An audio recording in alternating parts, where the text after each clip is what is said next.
Ahí sí. Bueno, damos gracias al Señor, ¿cierto?, por esta instancia. Ya el Señor nos ha permitido, Señor, orar, nos ha permitido también interceder.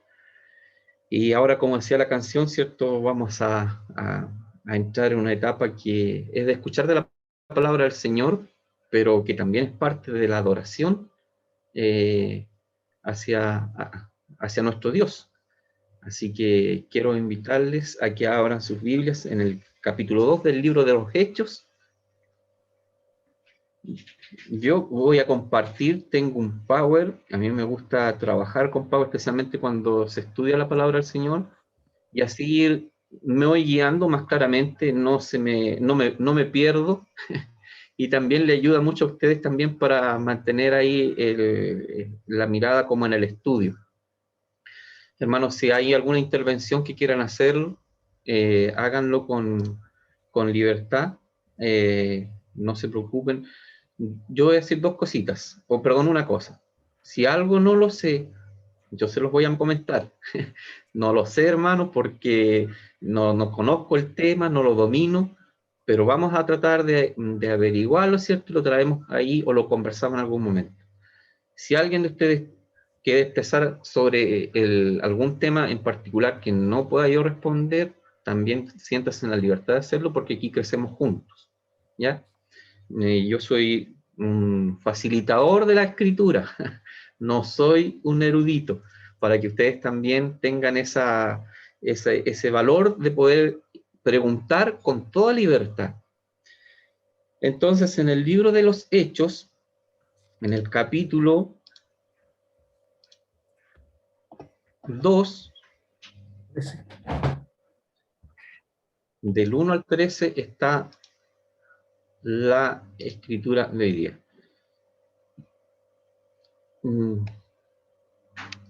Espero que avance el Power. ¿Sí? ¿Está avanzando?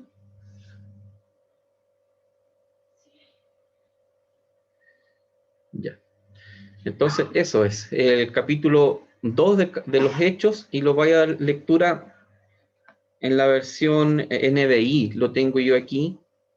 Después, si quieren alguien ir resaltando sobre la versión 1960, obviamente que podemos trabajarla, voy a trabajar en la revisión, en la Reina Valera 1960, pero voy a dar lectura a estos 13 versículos en la NBI inicialmente.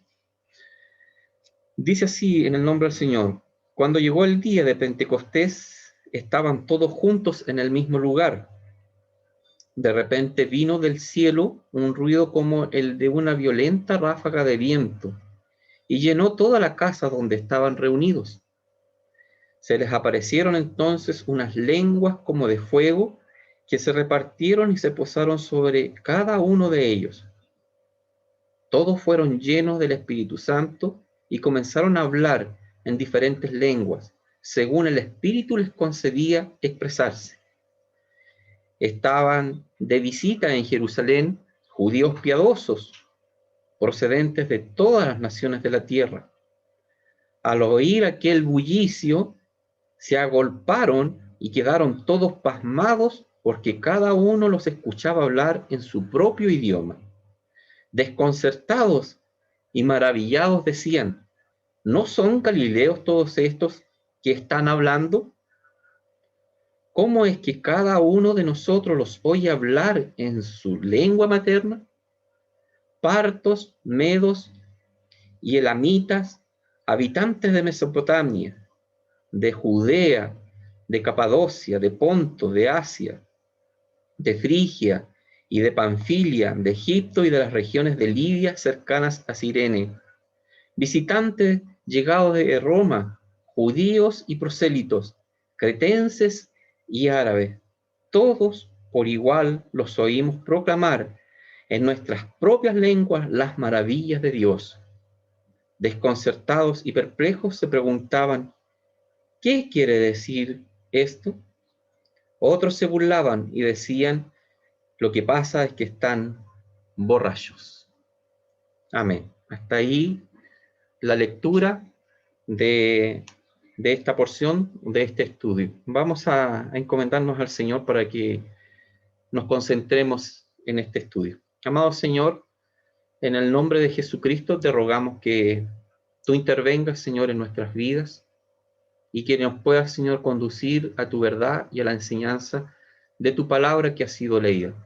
Señor, gracias por este tiempo. Gracias por la persona de tu Espíritu Santo. Gracias, Señor, por la claridad de tu palabra también.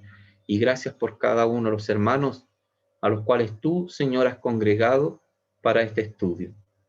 Señor, permítenos aprender, permítenos crecer, permítenos edificarnos mutuamente. Todo esto, Señor, para tu gloria y en el nombre de Jesús, nuestro Señor, nuestro Salvador. Amén. Bien, esta porción de Hechos tiene que, o está ahí, ¿cierto?, en el contexto de lo que es el Pentecostés. Y son los acontecimientos previos, o perdón, los acontecimientos que ocurren en esto que nosotros conocemos como Pentecostés. Y a modo de introducción, hemos estado estudiando, ¿cierto?, que el libro de los Hechos es prácticamente la continuación del ministerio de Jesús, ¿cierto? Pero ahora en la dependencia no de Jesús mismo, sino que de su Espíritu. Entonces, sin el Espíritu del Señor, el discipulado cristiano o la enseñanza cristiana es imposible. Eso como primeras cosas que mencionar. También el Espíritu Santo ofrece vida, da entendimiento de la verdad, ¿cierto? Eso es lo que nos trae, unifica.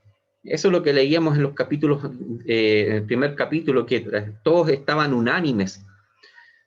Produce fruto, permite dar testimonio por su poder. Hay varias cosas que el Espíritu Santo produce. La iglesia sin el Espíritu Santo está muerta. Esto es como básico, y por eso que estamos resaltando aquí la persona del Espíritu Santo. La iglesia, o nosotros sin el Espíritu Santo, estaríamos muertos, no tendríamos vida. Dos situaciones, ¿cierto?, que hablan mucho de este acontecimiento que se pueden mencionar, que este fue el inicio del ministerio de Jesús, ¿cierto? O dos situaciones que se pueden traer a la mente, ¿ya? Que al inicio del ministerio de Jesús vino el Espíritu Santo sobre él, sobre Jesús. ¿Se acuerdan cuando él fue bautizado por Juan el Bautista? Vino el Espíritu Santo tomando una forma, ¿cierto?, como de paloma, y también se escuchó la voz de Dios, ¿cierto?, que dijo, este es mi Hijo en el cual tengo complacencia. Eso ocurrió al inicio del ministerio de Jesús. Fíjense que al inicio de la iglesia también el Espíritu del Señor desciende ahora sobre los creyentes, los discípulos de Jesús. Entonces, estas dos situaciones se pueden considerar, tomar como parte de la obra del Espíritu Santo. Como el Espíritu Santo estaba ya trabajando, incluso respaldando el ministerio de Jesús, ahora el Espíritu Santo empieza a respaldar el ministerio de la iglesia, del cuerpo de Cristo, la cual Jesús, ¿cierto?, encomendó. Vino sobre ellos la promesa, el don, el bautismo, el poder, la plenitud del Espíritu Santo. Tenemos que decir, hermanos, que este es un acontecimiento especial que hay una diferencia con lo que es la llenura del Espíritu. La llenura del Espíritu, cada uno de nosotros como creyentes tenemos que estar buscando estar llenos del Espíritu del Señor. En cambio, el Pentecostés, de alguna forma, fue el cumplimiento de una promesa, fue un don dado a los hombres, ¿cierto? Fue un bautismo espiritual que hubo ahí, que les entregó a ellos poder y la plenitud de su espíritu, del Espíritu de Dios, para poder ellos cumplir, ¿qué cosa? La misión de ir y hacer discípulos en todo el mundo, ser testigos en Jerusalén, en Judea, Samaria y hasta lo último de la tierra.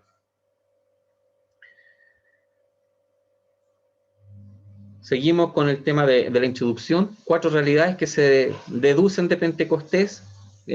Fue la acción final del ministerio salvífico de Jesús, ¿cierto? Antes de la parusia, antes de que Él vuelva por su iglesia, antes de la segunda venida. También proporcionó a los apóstoles lo que necesitaban para cumplir el orden de ser testigos. Esto que mencionaba yo antes, el poder ser revestidos con autoridad y tener también todo lo necesario, ¿cierto? La compañía del Espíritu Santo para poder cumplir la gran comisión. También el Pentecostés fue la inauguración de la nueva era del Espíritu. Ahora el Espíritu del Señor es el que toma protagonismo, ¿cierto?, en todo este tiempo en que la iglesia está predicando el Evangelio o las buenas nuevas de Jesucristo. Fue el primer avivamiento o despertar que se puede ver, que se puede analizar.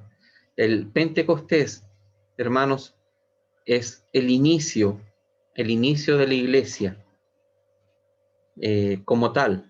Y aquí tengo una figurita, un gráfico que nos ayuda un poquitito a entender un poco los tiempos. Si observamos acá a la izquierda, está la muerte, ¿cierto? O la cruz de Cristo.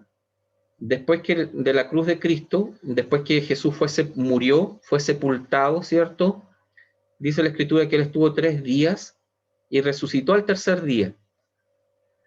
Desde la resurrección hasta la ascensión, cuando Él se fue, ¿cierto? Y dejó a los discípulos ahí en el borde del monte de los olivos, cuando Él se fue en una nube, pasaron 40 días.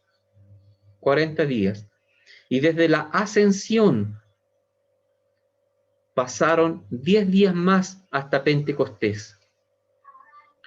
Entonces, si nosotros contamos desde la resurrección hasta Pentecostés, van 50 días. Eso es como para tener ahí un mapa cronológico, ¿cierto?, de estos acontecimientos que hemos estado viendo. Pentecostés y sus significados, y sus 2 significados, ¿cierto? Uno agrícola y el otro histórico. ¿Por qué mencionar esto? Para poder entender un poquito mejor lo que es Pentecostés. Desde el punto de vista agrícola, se llamaba la fiesta de la siega, o fiesta de las semanas, o Pentecostés. 7 semanas, o 50 días, como ya los había explicado en el gráfico anterior. Después de la Pascua, claro, ¿por qué después de la Pascua? Voy a volver un poquitito. Porque la Pascua se dio aquí, en estos días, en este día. Aquí Jesús murió justo al inicio de la Pascua, judía. Resucitó, ¿cierto? Y empezó todo este proceso de la iglesia. Entonces, después de la Pascua judía, cuando comenzaba la cosecha de los granos, después de la Pascua, después de que celebraban los judíos la Pascua, su Pascua, empezaba en las tierras, ¿cierto?, de Palestina, empezaba todo el proceso de la cosecha. Y había esta fiesta, la fiesta de Pentecostés, que se realizaba, ¿cierto?, la fiesta de la siega, de las cosechas, de las semanas, como se conoce también. Pentecostés viene del griego Pentecostos, ¿ya? Que quiere decir 50, es decir, 50.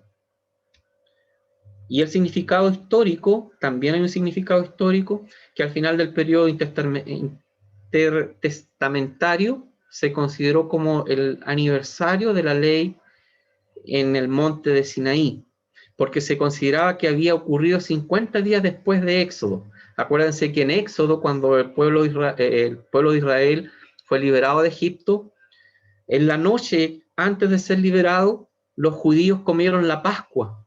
¿Se acuerdan de eso? Entonces, tiene mucha semejanza acá también con toda esta realidad.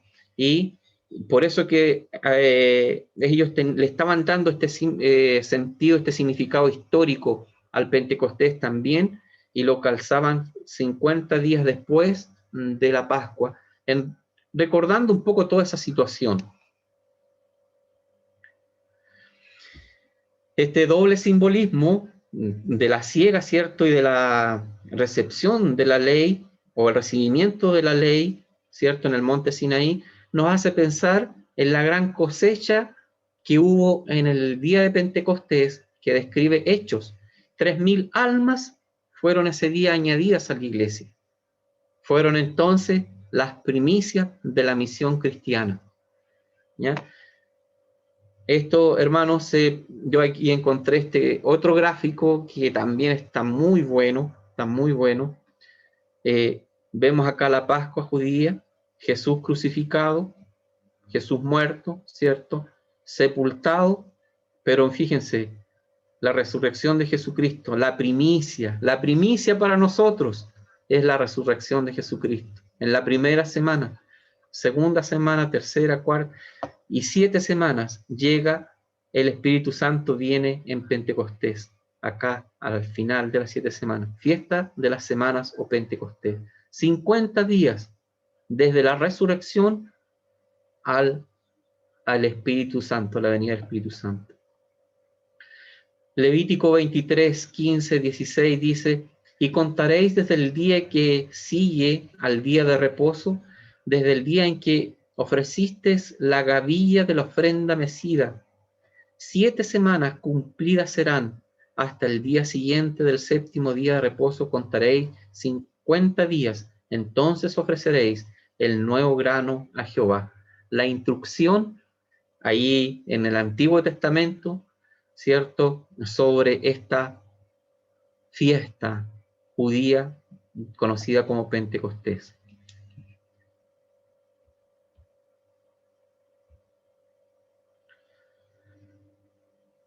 Un encuentro, un estruendo.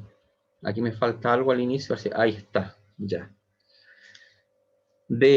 Ahora sí entramos a tierra derecha, dejamos este tema de la introducción y nos centramos en los versículos que vienen, del 1 al 4. Dice: cuando llegó el día de Pentecostés, estaban todos unánimes juntos, y de repente vino del cielo un estruendo como de un viento recio, que soplaba, el cual llenó toda la casa donde estaban sentados.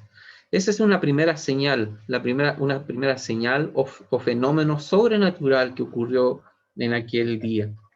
Lucas habla claramente, dice que en el día de Pentecostés, en el día de la fiesta de Pentecostés, se produjo este viento, ¿cierto? Recio o estruendo que se produjo, ¿cierto?, allí en ese lugar.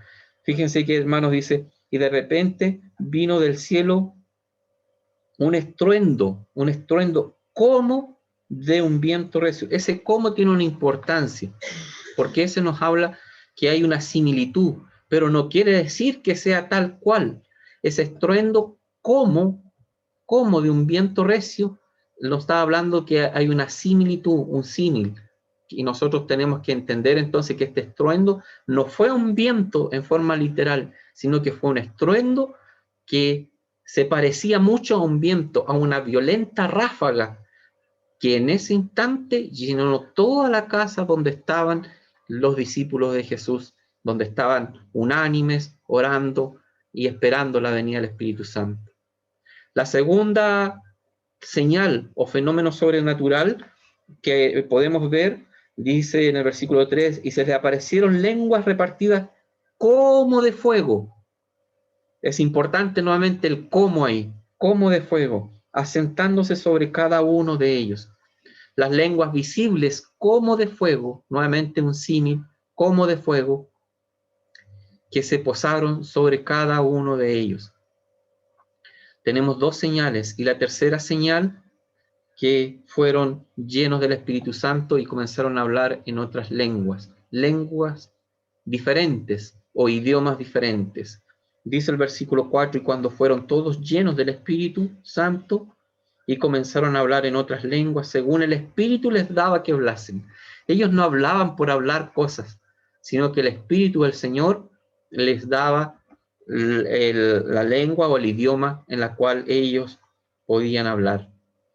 De estas tres señales o fenómenos sobrenaturales, hermanos, podemos hacer uso, ¿cierto?, de que hubieron tres de sus sentidos superiores que fueron alcanzados de aquellos hombres.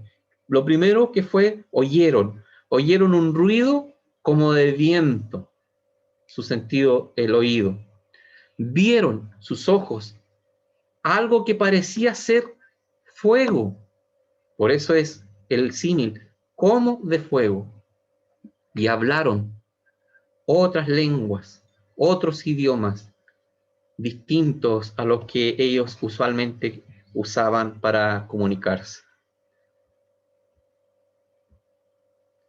¿Qué quiere decir todo esto? Me refiero a estas tres señales, a estos tres sentidos que fueron activados. ¿Qué importancia tiene? ¿Qué quiere decir todo esto? Como lo dice el versículo 12. Aquí nos saltamos unos versículos, ¿cierto? Pero al final hay una pregunta ahí que dice, y estaban todos atónitos y perplejos, diciéndose unos a otros, ¿qué quiere decir esto? ¿Qué está pasando aquí?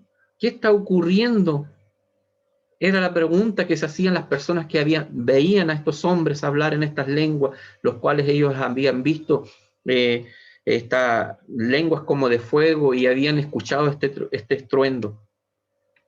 Por eso que en la NBI me gusta lo que dice, hermanos, en esa porción, en ese versículo. Dice,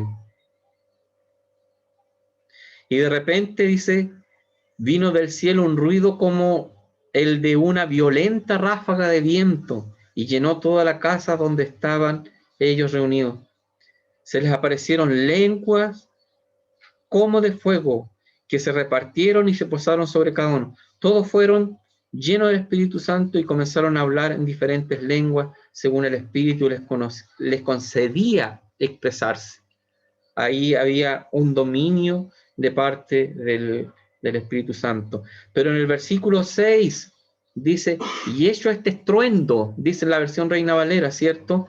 Pero acá en la NBI dice, al oír aquel bullicio, al oír este estruendo, al oír estas lenguas, ¿cierto? Estos idiomas hablados por estos hombres, dice, se agolparon y quedaron todos pasmados.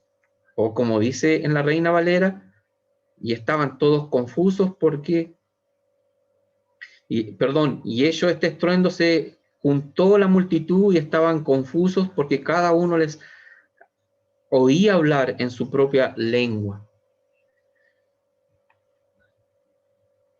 Una figura solamente, no encontré una mejor figura, pero ahí vemos, ¿cierto?, como de un momento a otro empezaron a repartirse lenguas, empezaron a repartirse estas señales, ¿cierto?, como de fuego, sobre todos los que estaban allí en el aposento alto, o en aquella habitación de esa casa o de ese lugar del templo.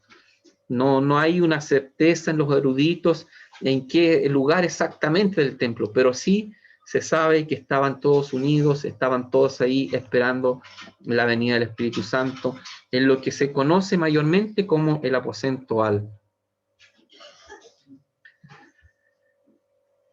¿Qué quiere decir entonces? Que este estruendo podría simbolizar el poder de Dios, anunciado por Jesucristo en Lucas 24:49 y en Hechos 1:8, donde dice, recibiréis poder, ¿cierto?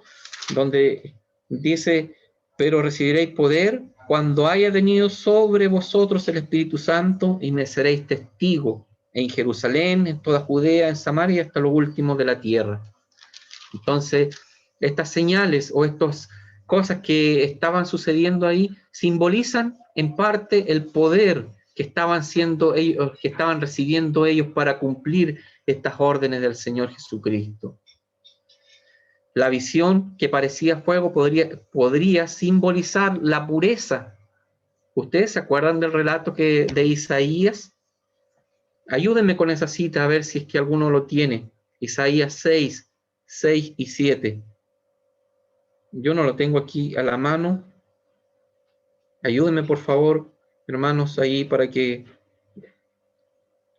trabajemos todos un poquitito.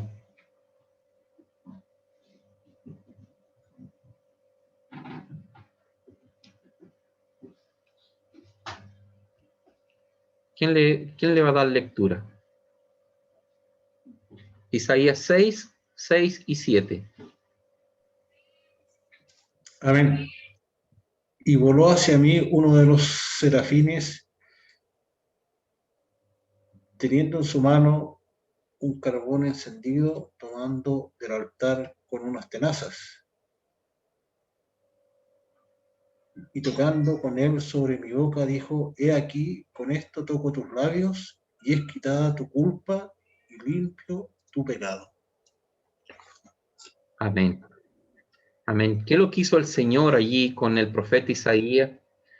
¿Cierto? Purificó, ¿cierto? Su vida con un carbón encendido tomado desde el altar, donde un serafín, fíjense la figura, una figura preciosa ahí, ¿cierto? De la majestad de Dios, ¿cierto? Ahí obrando en este profeta. ¿Qué es lo que hizo Dios? Purificó al profeta para que el profeta después lleve su palabra a la nación.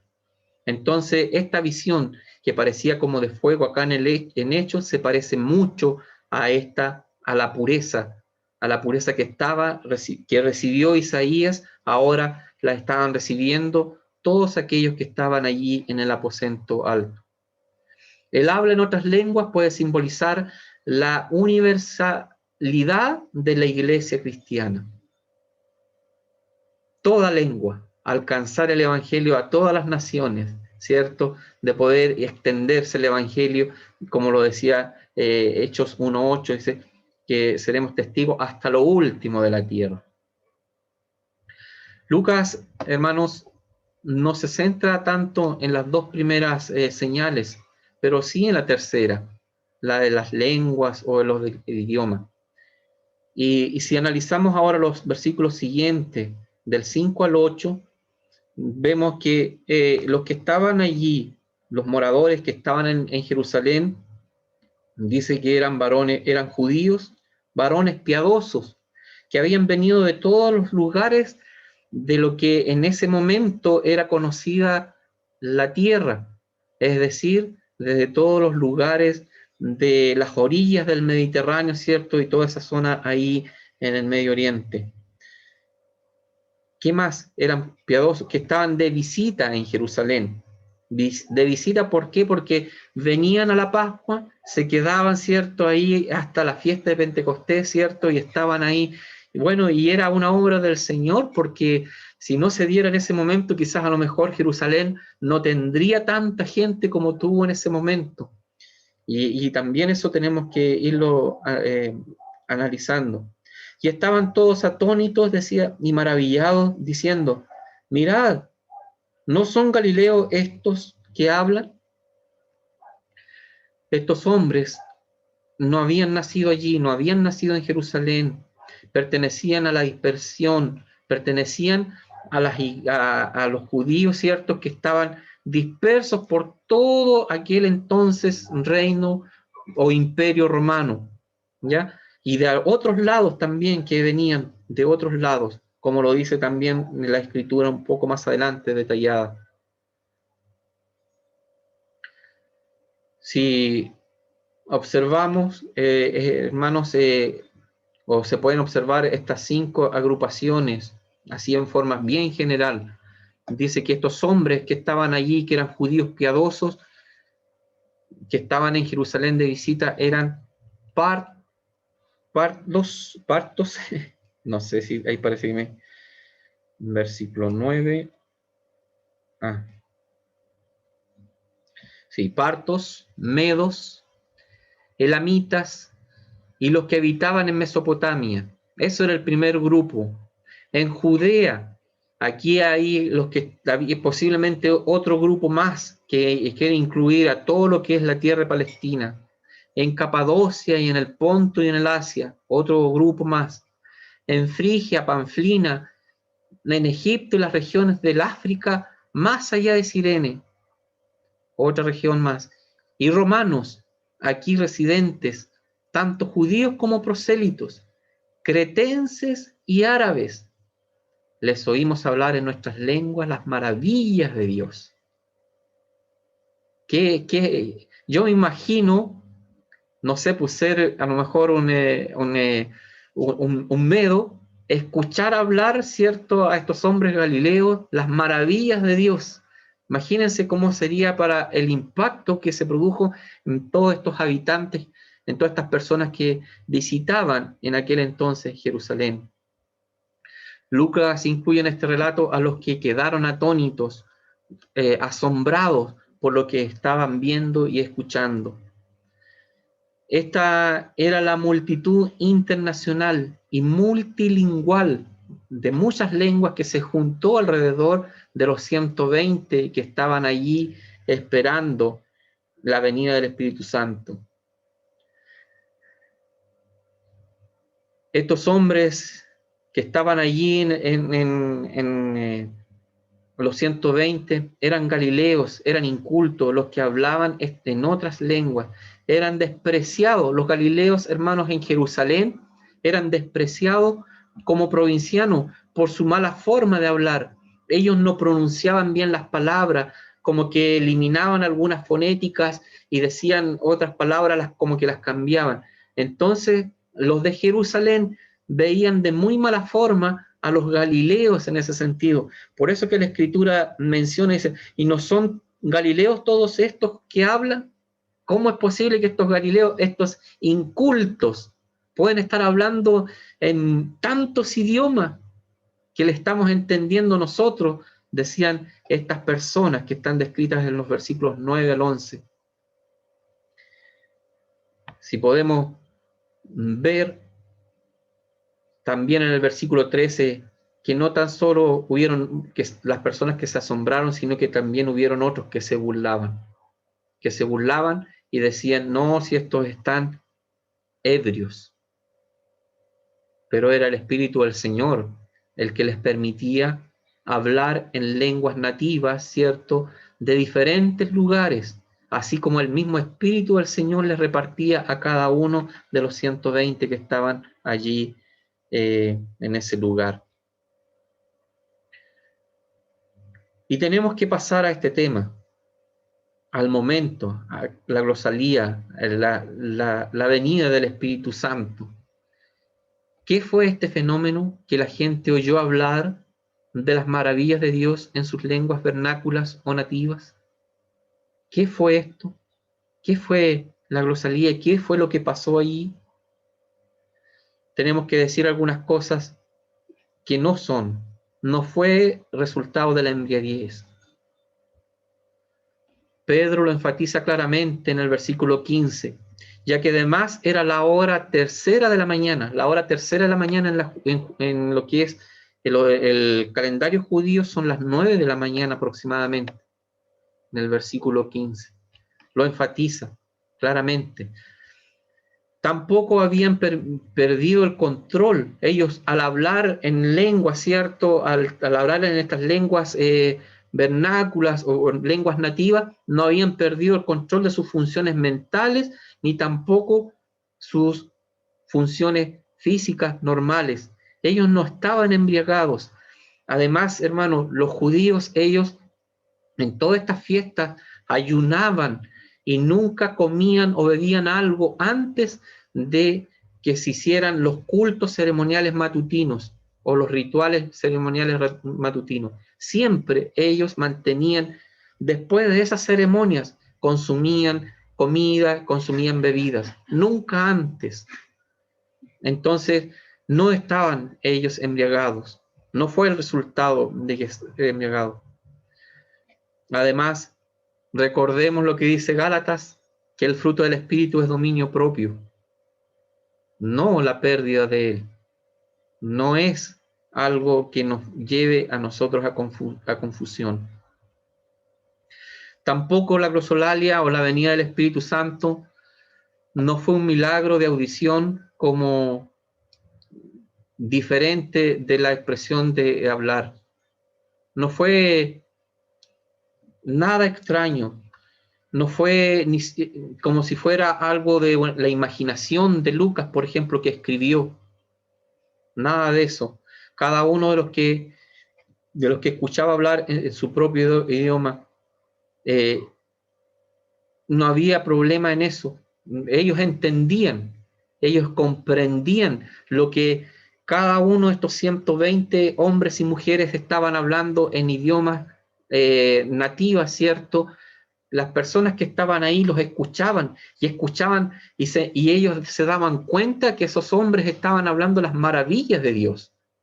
Por lo tanto, no había confusión, no era solamente que hubiera una especie de un caso de expresión incoherente, nada de eso. No fueron inarticulados balbuceos o diluidos sonidos inarticulados o alguna especie de ruido que Lucas quiso escribir y plasmar diciendo que fueron lenguas. No, porque fueron entendidas por las personas que estaban allí. Hubo un orden, ¿cierto? No hubo pérdida del dominio propio de las personas que estaban allí usando esta don dado por el Señor. Fue una capacidad sobrenatural para hablar en idiomas reconocibles. Fue su propia lengua, su lengua materna, la lengua en la que habían nacido. Eso fue lo que hablaron, idiomas que los galileos no habían aprendido nunca. Por eso que es un milagro, una capacidad sobrenatural que recibieron estos hombres galileos, ¿cierto? Y como ya lo habíamos dicho, ellos eran catalogados como incultos, que no podían hablar, ¿cierto?, más de un idioma. Eso es lo que el común de la gente les tenía ahí catalogados a ellos. Eso en cuanto al día de Pentecostés, en cuanto a la glosología. Pero ¿y qué pasa en otros momentos o en otras porciones de la Escritura? En Hechos 10:46 y en Hechos 19:6 se usa el mismo vocablo que se usa acá en Hechos 2. Pero ¿y qué pasa en 1 Corintios 12 y 14, donde también habla de lenguas? ¿Es igual a Hechos? Y acá se dan algunos puntos de vista diferentes. Algunos dicen, desde el punto de vista muy liberal, mencionan y dicen que fueron diferentes en dirección. En Hechos fue público, para compartirlas con otros, mientras que en 1 Corintios no habla a los hombres sino a Dios. Fueron diferentes en carácter. En Hechos se entendía, mientras que en 1 Corintios se necesitaba de un intérprete. En Hechos no se necesitaba de un intérprete, pero sí en Corintios. También decían estos que apuntaban o veían estas diferencias del punto liberal, decían que fueron diferentes en su propósito también. En ellos parece dar evidencia, mientras que en 1 Corintios tiene propósitos de edificación. Pero hay muchos que también sostienen que tanto lo que ocurre en Hechos, que lo que estamos viendo, como en el resto de las escrituras, que está específicamente en 1 Corintios 12 y 14, que estas señales o esta glosalía es la expresión y palabras griegas usadas allí en el Nuevo Testamento y son las mismas. No hay diferencia. No hay diferencia. Incluso este comentarista de las Asambleas de Dios, Stanley Horton, dice que son exactamente iguales, los mismos términos que usan, que usa tanto Pablo en Corintios como Lucas en Hechos. Entonces, hermanos, es mejor considerar que en Hechos comprendía a idiomas inteligibles, entendidos, ¿cierto? Y que en Corintios se usaban términos muy similares. No podemos nosotros decir que en una parte el Señor o el Espíritu Santo cambió su forma de actuar, especialmente en este acto de bendición hacia los creyentes. La glosolía simboliza una nueva unidad en el espíritu que trascendía las barreras raciales, nacionales y lingüísticas. Aquí ya no había diferencia. Imagínense que estaban ahí de muchos lugares. Muchos de ellos eran ricos, otros más pobres. Ya no habían esas barreras raciales, tampoco entre, no que uno eran de África y otros de Roma. Todos estaban allí, diferentes lenguas, diferentes dialectos, idiomas, y todos estaban allí y entendían qué cosa, las maravillas de Dios que estaban anunciando estos 120 hombres y mujeres que recibieron este don de parte de Dios, el derramamiento del Espíritu del Señor en sus vidas, que es la glosalía.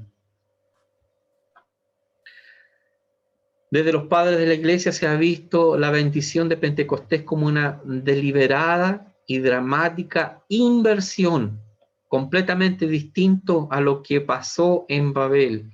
Perdón, ahí no dice, está mal escrito eso, debe ser Babel, la inversión de la maldición de Babel. En Babel, ¿qué pasó?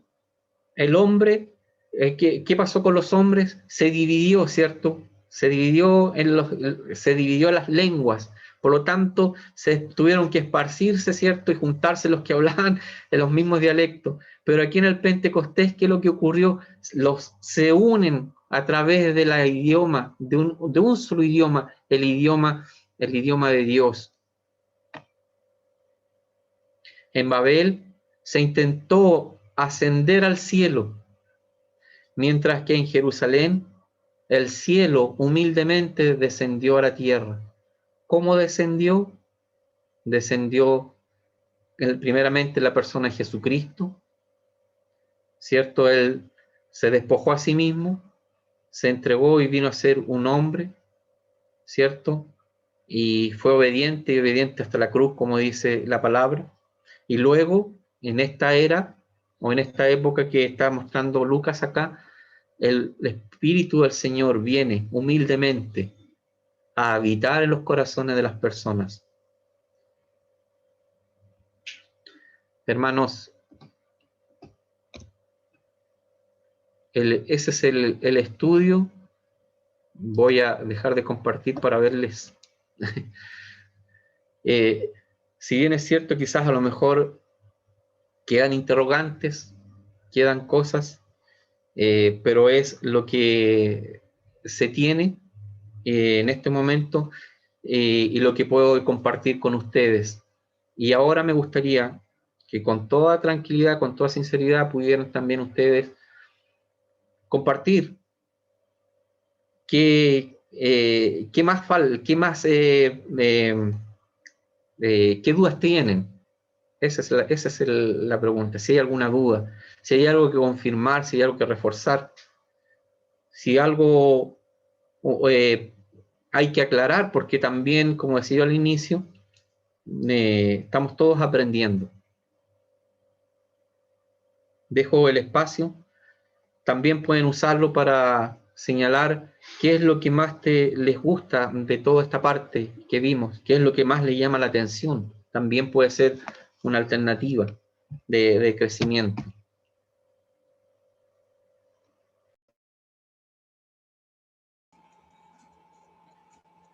A mí me gustó todo.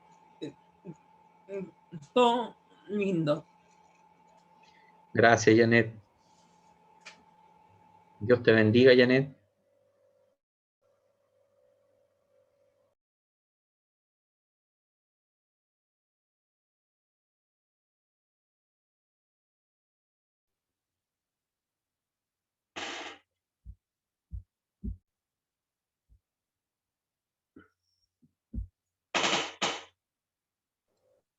Hermano Luis, ¿usted quiere mencionar algo? Porque tiene ahí su manito levantada. Sí, hermano, la exposición acá de los 120 que estaban reunidos ahí en el aposento, también se encontraba la familia de Jesús. Estaba su madre y sus hermanos. Es algo muy interesante esa parte. Me llamó la atención, también estaban ellos reunidos ahí, con ellos habían de todo, había mujeres y hombres reunidos ahí en el día de Pentecostés. Y que bueno y lindo saber de que también fueron llenos del Espíritu Santo, siendo testigos de la ascensión de Jesús y después como oidores de la palabra y llenos del Espíritu Santo, la familia de nuestro Señor. ¿No? Lo encontré llamativo esa parte. Amén. Es un buen punto, hermano Luis. Es un buen punto que en esta parte Lucas no resalta absolutamente nada con respecto a eso. Y yo creo entender un poquito el por qué. Porque la persona importante era Jesucristo y en este tiempo la persona era el Espíritu Santo. Y es bonito ver que la familia de Jesús estaba integrada en esta parte, que era ya parte de este grupo, porque antes no lo estaba. Antes habían divisiones, antes incluso en algún momento la familia de Jesús escondidamente lo querían sacar de una sinagoga, ¿se acuerdan? Que en algún momento pero está tu mamá y sus hermanas ahí y querían conversar y decirle a Jesús que no siga con eso. Se habían opuesto al ministerio de Jesús, pero acá efectivamente la encontramos. Pero no había diferencia, que eso es lo más, o lo otro, la otra parte. Eran todos iguales. Era la madre de Jesús, pero era una mortal, ¿cierto? Igual como todos los otros, que al igual estaba a la espera de la misma, de la misma obra, de la misma promesa que Jesús había dado. Y eso es importante decirlo, importante ponerlo en el contexto adecuado. Igual está muy asertivo, hermano Luis, porque efectivamente esos detallitos son los que enriquecen todo este estudio. Así que, bien, ¿quién más tiene algo más o quién más quiere aportar con algo más?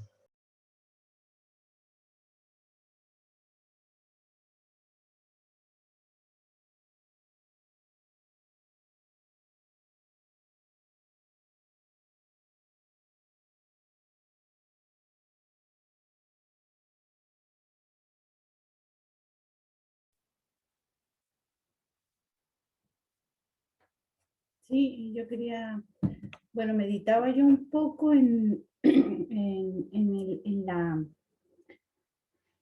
el actuar o en la manifestación del Espíritu Santo que hubo en aquel momento, que dice que todos hablaban en lengua y cada uno en su propia lengua, entonces, y fueron conocidos por los lugareños, digámoslo así, ¿cierto?, de que estaban ahí. Entonces, bueno, yo meditaba trayéndolo un poco a los tiempos que estamos viviendo,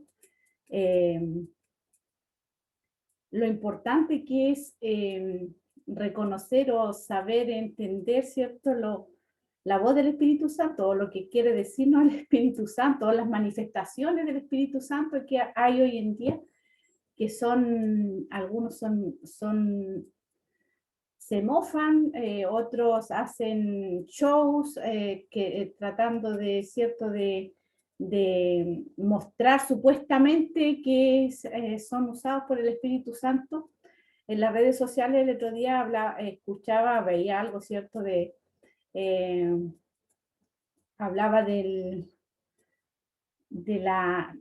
no me acuerdo de la presentación que se le hacía, pero la palabra clave era el shibirí shibirí. que supuestamente era un don de lengua, y los tipos estaban, era como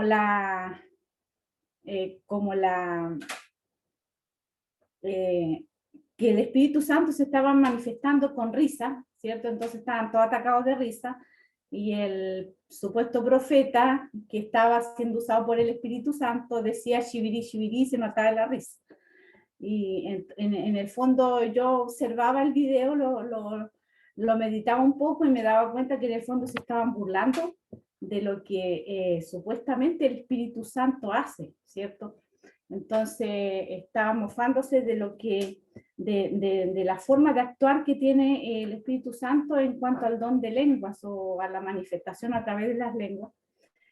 También recordaba un poco de que he tenido experiencias muy bonitas, que hay gente de otras congregaciones que han orado por mí y han hablado en lengua, y el Señor me ha entregado mensaje a través de eso, pero han habido a la vez traductores, o la misma persona ha traducido el mensaje.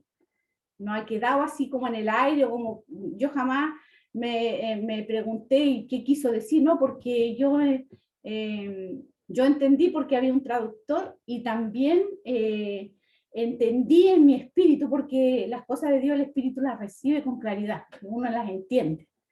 Entonces yo meditaba en esto, me llevó a meditar eso, y que hoy en día muchos están siendo llevados a otros grupos o a otras religiones, con engaños que supuestamente el Espíritu Santo, ¿cierto?, está obrando de formas sobrenaturales, y especialmente el tema de las lenguas, de hablar en lengua, está muy usado, incluso, como se dice muy vulgarmente, ¿cierto?, muy manoseado el tema de eso, o sea, llama mucho la atención eso. Entonces los falsos profetas se han tomado de esas cosas para atraer adeptos y creyentes y seguidores. Entonces me veo, bueno, yo medito en que hay que tener un cuidado único en eso, porque el Espíritu Santo es Dios mismo en nosotros, ¿cierto? Y el Señor también nos advierte de que nosotros no debemos escuchar espíritus de error o doctrinas de espíritus de error, porque los hay, porque podríamos llegar a escuchar la voz equivocada creyendo, ¿cierto?, que es el Espíritu Santo. Entonces, lo importante es estar en comunión, estudiar la palabra, aunque es difícil, ¿cierto?, tener ¿cómo se dice esto? De tomar una costumbre de estar siempre estudiando y siempre haciendo el tiempo, nos juega en contra a veces, pero lo importante es que estar en sintonía con las cosas de Dios, porque podríamos ser engañados aún siendo, porque también la palabra dice que el diablo busca engañar incluso a los escogidos. Entonces a mí como que me quedo un poco con eso, porque también el Señor a través de esto podría estarnos advirtiendo de tener cuidado en este tiempo, que el Espíritu Santo tiene su manifestación en orden, con claridad, ¿cierto? Es reconocible también su voz, y que muchos no la reconocen y se equivocan. Eso podría comentar. Amén. Bueno, la Gloria ha tocado un tema sensible, ¿cierto? Que de alguna forma tenemos que aterrizarlo, tenemos que enfocarnos también en eso.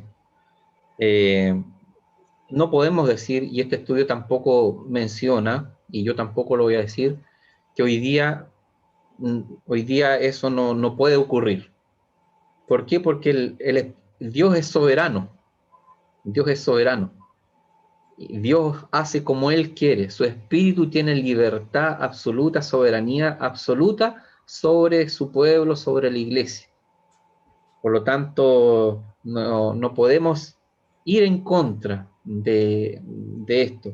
Pero sí, como decía la Lore, como decía Lorena, pero sí, Dios es un Dios de orden. Dios mostró y muestra que es un Dios de orden desde la creación. Él no creó y llegó y creó una parte, después la otra, en un desorden, sino que fue su creación, tuvo un orden. Los tiempos tienen un orden. La venida del Señor tuvo un orden establecido por el Señor. Y tuvo todos los profetas en orden anunciando. O sea, vemos el orden de Dios y lo vemos a través de la Escritura, lo vemos también a través de su creación, ¿cierto? Hoy día, por ejemplo, los planetas, cómo se mueven alrededor del Sol, alrededor, tan en su posición correcta, en la órbita correcta. Si hubiera solo una milésima de diferencia, de cambios, que en el universo quedaría un caos. Entonces Dios es un Dios de orden y eso también tenemos que verlo al momento de cuando el Espíritu del Señor se manifiesta. No hay, eh, no hay una pérdida de dominio en el creyente cuando el Espíritu del Señor está obrando. Eso es importante, hermano. No hay una pérdida. Y, y somos instrumentos del Señor, así que hay que estar también atentos con ese error cuando el Espíritu del Señor nos está hablando y nos quiere decir cosas, quizás a lo mejor hacerlo en lenguas angélicas, como decía Pablo también ahí, ¿cierto? En el capítulo 13 de Corintios. Si yo hablara lenguas angélicas, pero si no tengo amor, de nada sirve en esa expresión, ¿cierto? Pero si el Señor también nos quiere hablar, nos va a hablar de forma clara. Y Él no se va a equivocar, va a colocar un intérprete si es necesario, o simplemente, o mayormente nos va a hablar por su palabra. Al ir a la palabra del Señor está el Espíritu del Señor también actuando, está también trayendo claridad a nuestra mente, y está actuando y estamos siendo, cada vez que vamos a la palabra del Señor, estamos siendo llenos del Espíritu del Señor, estamos siendo llenos del Espíritu Santo. Y eso sí que es una ordenanza. Por ejemplo, el ser bautizado por el Espíritu, que fue este acontecimiento, o que es la glosolía, el ser bautizado por el Espíritu Santo es algo que nosotros no podemos controlar. Eso viene de parte de Dios y viene a nuestras vidas en el momento que hemos creído. Pero sí podemos nosotros ejercitar nuestros sentidos, como dice también el apóstol, ¿cierto? Para ser llenos del Espíritu del Señor. ¿Alguien más que quiere hacer? Dime, Janet. No puedo estar más, me duele la espalda. Bueno, Janet, puedes retirarte si quieres y nosotros después igual vamos a tenerte en oración. Bueno, para que Dios te bendiga. Quiero pedir la oración por mi mamita y mi amigo John, que se está para irse a la cara. Bueno, no te preocupes. Muchas gracias por estar con nosotros. Dios te bendiga. Chao, hermano Joel. Chao. Chao a todos. Chao, Janet.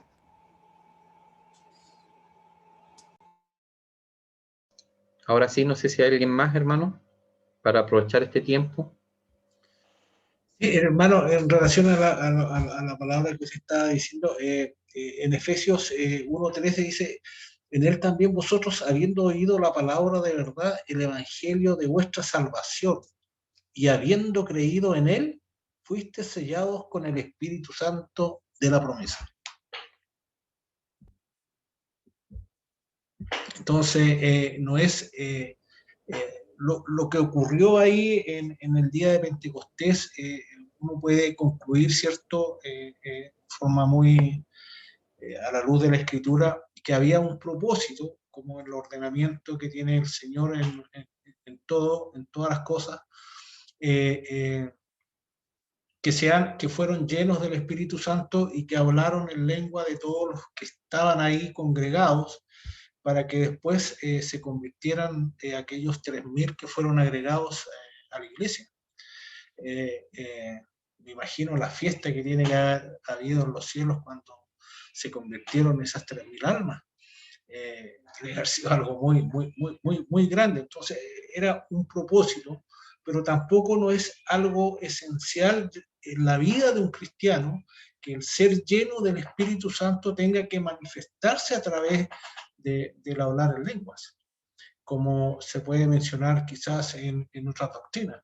Y acá en Efesios lo aclara y lo dice, o sea, del momento que nosotros creímos en Cristo y nos convertimos y nos perdonó y nos selló con su sangre maravillosa, fuimos también llenos del Espíritu Santo de la promesa.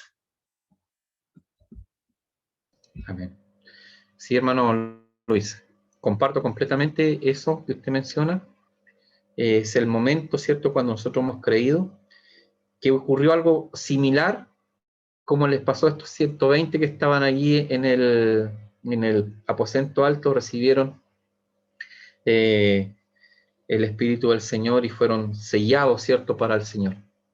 Y en nosotros quizás a lo mejor no hubo una manifestación de un viento, no una manifestación de lenguas, ¿cierto?, o una manifestación como de lenguas de fuego, pero sí el Espíritu del Señor está cada día, nos está instruyendo, nos está guiando a conocer de su palabra. Entonces sí hay una manifestación del Espíritu Santo en nuestra vida. Desde ahí hemos sido nueva criatura. De ahí hacia atrás todas las cosas viejas pasaron, pero de ahí en adelante son hechas todas nuevas, dice la Escritura.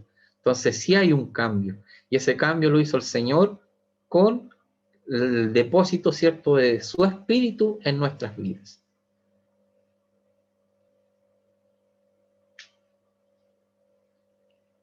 Hermana Vero, creo que usted tiene ganas de hablar.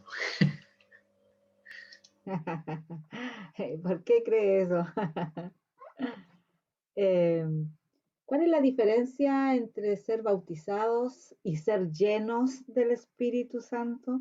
A mí, de lo que hemos conversado, lo que el hermano Joel ha dicho, lo que he entendido en mi vida es que, o sea, hice la pregunta, después el hermano Joel me la responde, pero hablando del Espíritu, me gusta ese pasaje donde dice, recibiréis poder cuando haya venido sobre vosotros el Espíritu Santo, porque como hijos de Dios ese poder es la transformación, o sea, y usted lo dijo en el estudio, el espíritu transformador, el espíritu purificador, al final eso es lo que ha ido transformando nuestras vidas. Entonces, claro, hay manifestaciones, de repente he tenido un poco de dudas con eso, como decía la hermana Lorena, pero ¿cuál es la diferencia en ser llenos y ser bautizados? Porque como que ahí hay cierta diferencia, he escuchado yo en algunas partes, en esos dos. Pero para mí, cuando se habla del Espíritu, me gusta mucho el pasaje de Ezequiel, donde dice, os daré corazón nuevo y pondré espíritu nuevo dentro de vosotros y quitaré de vuestra carne el corazón de piedra y os daré un corazón de carne y pondré dentro de vosotros mi espíritu. Entonces la transformación del corazón es lo que uno entiende de estos pasajes tan maravillosos. Me hubiera gustado estar ahí, en realidad. Cuando se habla del Espíritu Santo es como que algo me pasa en mi corazón. Pero para mí el Espíritu Santo es netamente transformación completa de nuestras vidas. Es como, y es un tema amplio porque si uno empieza a buscar cada situación del Espíritu en su persona y todo lo que el Espíritu trabaja en nosotros, es como harto, mucho, mucho. Pero siempre he tenido la duda de eso en el hecho de ser llenados y el ser bautizados en el Espíritu. ¿O es lo mismo? Ese es mi... A ver, con la ayuda del Señor voy a intentar responder su pregunta. La cita que usted tomó de Ezequiel es el cambio que produce el Señor en una persona, ¿cierto?, inconversa, una persona que no tiene al Señor en su corazón. Cambia de un corazón de piedra a un corazón de carne donde Él pone de su espíritu. Ese acto es el mismo acto que nosotros hemos recibido al momento de creer en el Señor y de recibir su Espíritu Santo. En ese momento, lo que yo tengo entendido es que somos bautizados del Espíritu Santo. En ese momento.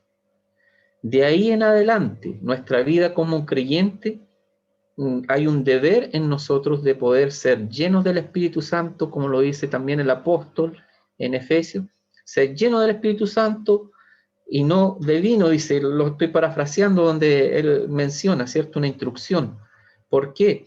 Porque al estar lleno del Espíritu Santo, nosotros vamos a poder discernir las cosas de Dios.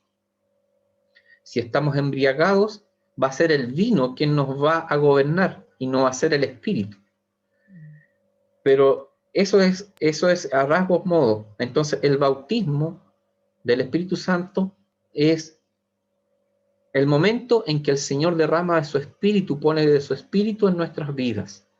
Eso es para mí el bautismo. Y la llenura del Espíritu es lo que el Señor permite en nosotros, ¿cierto? Crecer en su conocimiento, crecer en su sabiduría, crecer en el Evangelio, en la transformación que usted decía, hermana Verónica. Nosotros, el mismo Espíritu nos va transformando, nos va fortaleciendo, nos va animando, nos va dando mayores conocimientos, mayor sabiduría. Eso es parte de la llenura del Espíritu del Señor. Dice, lo importante aquí también decía que el viento, miren, ese es un pequeño detalle que se me había ido, que llenó toda la casa donde estaban sentados, dice. O sea, la presencia de Dios manifiesta, completa, y cuando dice llenó toda, significa que allí en ese momento no había nada más que la presencia de Dios en ese momento.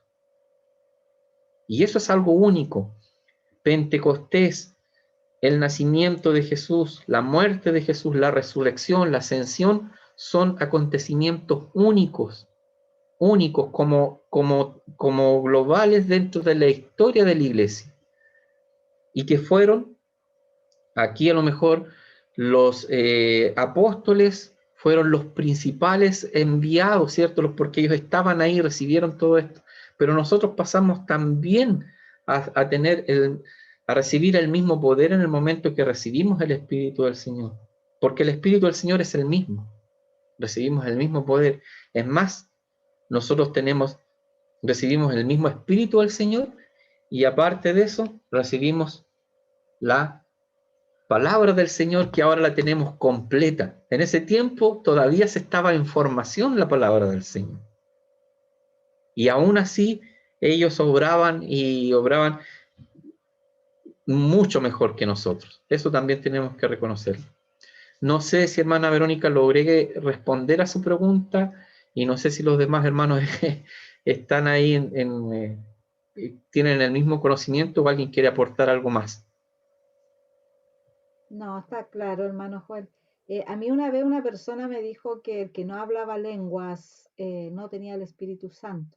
Pero ahí es tan propicio el pasaje que leyó el hermano Luis, porque ahí está muy claro. O sea, gracias a Dios se me vino a la mente el pasaje de Efesios que acaba de leer nuestro hermano y nos, como decía la hermana Lorena, y que el Espíritu Santo da claridad. Es tan importante leer la palabra, estudiarla. Y como dice el hermano Joel, nosotros tenemos la bendición y el privilegio que está el Espíritu más la palabra. O sea, no tenemos excusa en tratar de entender y poder no caer en errores, como dice la hermana Lorena, como decía ella, porque de verdad uno comete muchos errores a veces por no estudiar la palabra, por no tener el conocimiento y por no ser guiado realmente por el Espíritu Santo de Dios.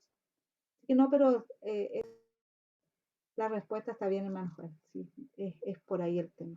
Como la búsqueda, ahí uno tiene que ser lleno de la presencia de Dios. Exacto, en esa búsqueda, como usted dice, hermana Verónica, ahí en esa búsqueda del Señor, que uno siempre menciona ese término, eso es estar buscando la llenura del Espíritu del Señor. Eso es mantener nuestro vaso, ¿cierto?, espiritual, lleno con el aceite del Señor, el aceite que representa el Espíritu del Señor. Entonces, Eso es más o menos lo que nuestro deber. Y por eso que se nos exhorta a leer la Biblia, a estudiarla, a estar en oración, ¿cierto? Porque esa es la forma, es la única forma de poder estar ahí. El miércoles nosotros hablamos de la lengua y decíamos que para poder dominar la lengua, ¿qué es lo que teníamos que hacer?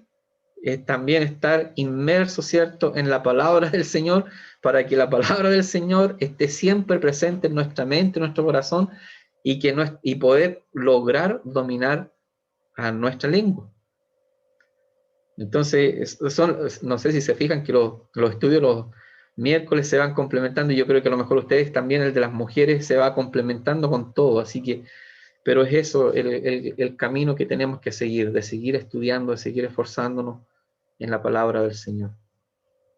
Hermano Jorge, si no hay nadie más, no sé si el hermano Ángelo todavía está ahí, si quiere compartir algo con nosotros, pero si no hay nadie más, le dejo el espacio y bendiciones a cada uno de los hermanos. Gracias, hermano Joel. Una vez más, el Señor no nos decepciona y habla y usa a sus hijos para que nos exhorte su palabra. Sí, yo creo, hermano Joel, vamos cerrando. No sé si hay alguien que quiera comentar. Si no es así, le quiero pedir al hermano Luis que apareció el hermano Ángelo, no sé si algo quiere decir. No. Sí. No, yo solamente agradecer nomás por la oración que hicieron delante y nada, pues, o sea, me fortalezco en el Señor. Sé que el Señor va a estar orando en nuestras vidas y cuidando de nosotros también. Así que muchas gracias, hermano. Amén, hermano Ángelo. Sin ninguna duda que el Señor le ayudará, le fortalecerá y estará cierto con usted, haciendo lo que Él sea su voluntad. Así que un abrazo, hermano Ángelo. Bueno, Hermano Luis, le puedo pedir que usted haga la oración. Hermano Jorge, solamente una tarea para, para que no nos vayamos así tan vacíos, ¿cierto? Y lo pueden ahí compartir, después no necesariamente tienen que informarme a mí, pero investiguen o vean qué es lo que se refiere ahí con prosélitos, si es que no lo saben, del versículo 10, ¿ya? Sobre el concepto. Para que lo vayan profundizando un poquitito más, ya un término que ahí está y que lo puedan investigar y ir avanzando en lo que es el conocimiento de la escritura. Eso, hermano Jorge. No, gracias a usted. Prosélito. Anotado. Hermano Luis.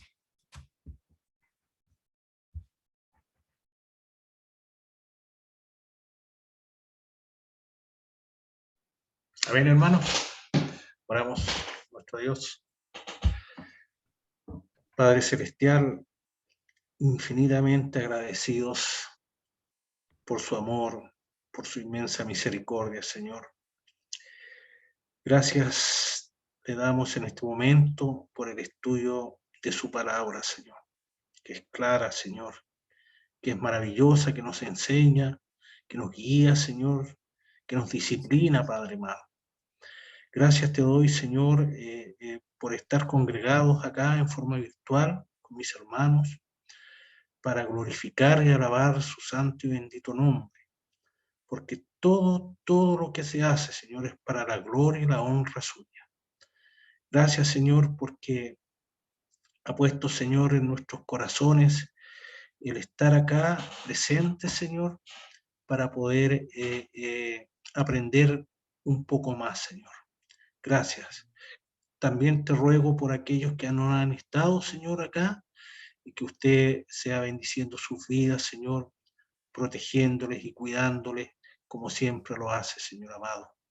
Gracias te doy, amado Dios, por nuestro hermano Ángelo, quien tiene, Señor, una petición, la cual ya todos conocemos y estaremos clamando por él, Señor, para que usted lleve tranquilidad, para que lleve paz a su vida, Señor, a su familia, para que no haya piedra de tropiezo, Señor, para él.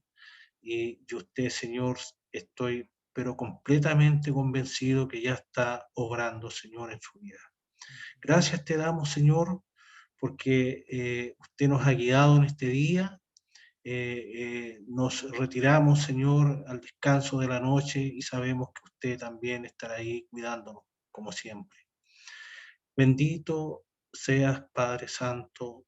Gracias, Señor, por darnos este hermoso y gran privilegio. Y también, Señor, que conlleva una gran responsabilidad de poder compartir, Señor, estas enseñanzas con otros, Padre Santo. Gracias, amado Dios, en el nombre glorioso de tu Hijo Jesucristo. Amén. Amén. Gracias, Señor. Hermanos, que estén muy bien. Bendiciones para cada uno. Amén.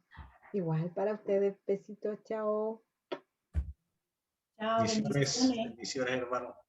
Bendiciones.